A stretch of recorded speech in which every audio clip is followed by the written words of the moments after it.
Hello mga kayami! Magandang gabi! Ngayon pala mga kayami ay magluluto ako ng gisadong ampalaya mga kayami. Ayan! Nahiwa ko na rin pala yung mga kayami para gigisahin ko na lang. At yan na yung mga ingredients. Yung egg, kamatis, sibuyas, tsaka bawang. At ito yung ating ampalaya. Ayan! At yan na po mga kayami, mainit na po yung ating pan. Ayan, at lalagyan na natin ng mantika. Konting oil lang, may panggisa lang sa ating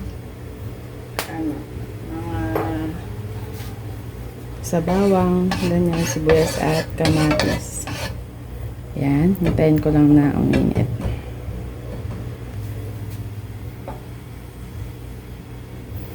Ilagay na natin yung kamatis. Ayan, mainit na.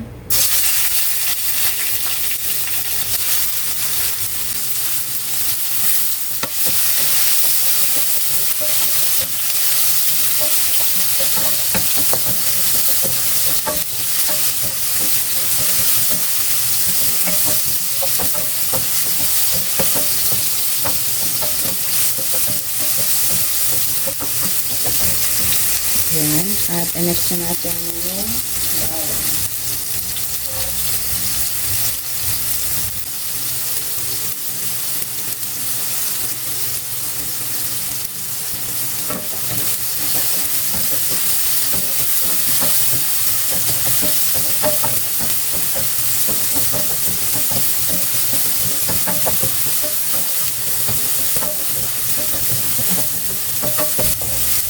Ayan, at lumabas na yung aroma ng bawang. Mix na natin yung sibuyas.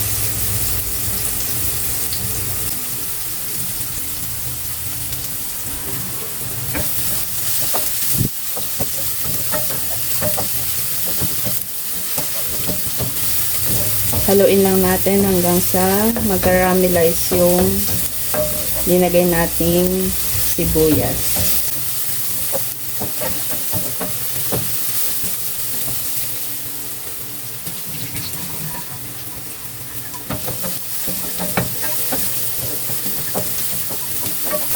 Ayan, pag okay na, ay isunod na natin yung ating ampalaya. Ayan.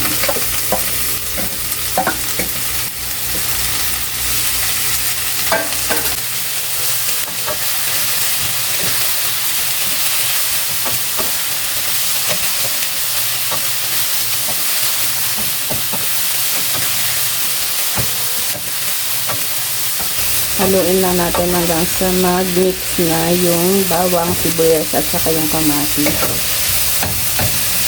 Ayan. At pagkatapos naman, lagyan na natin siya ng paminta, asin at saka mga pampalasa natin mga kayami.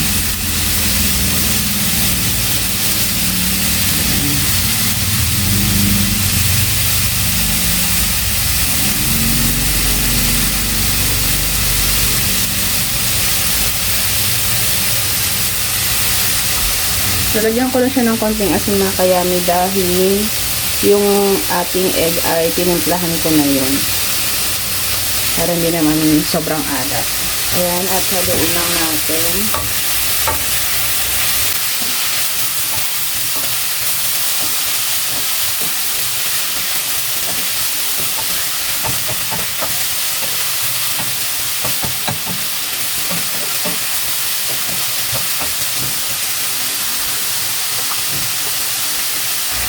At tatakpan ko lang sa mga kayami hanggang sa maluto yung ampalaya.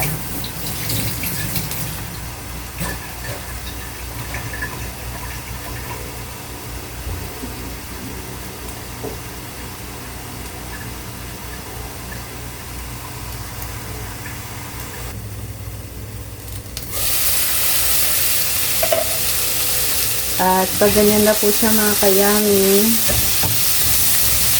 ilagay na natin yung egg. Ayan.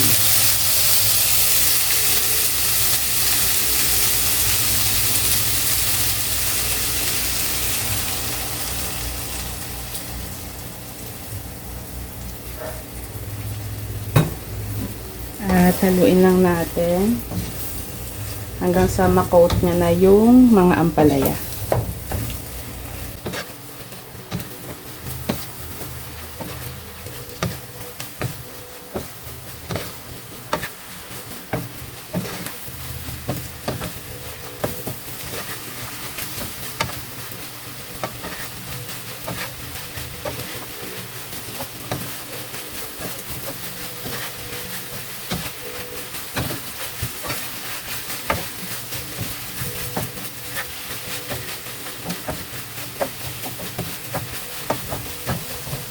At pag ganyan na siya, pwede natin siyang tikman mga kayami.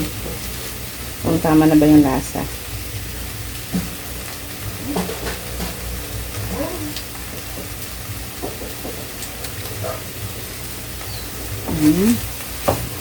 At okay na yung lasa nito mga kayami.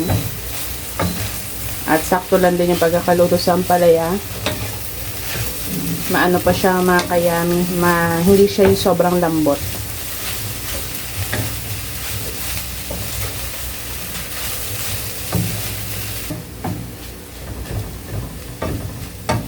At yan na mga kayami, luto na yung ating gisadong ampalaya with egg.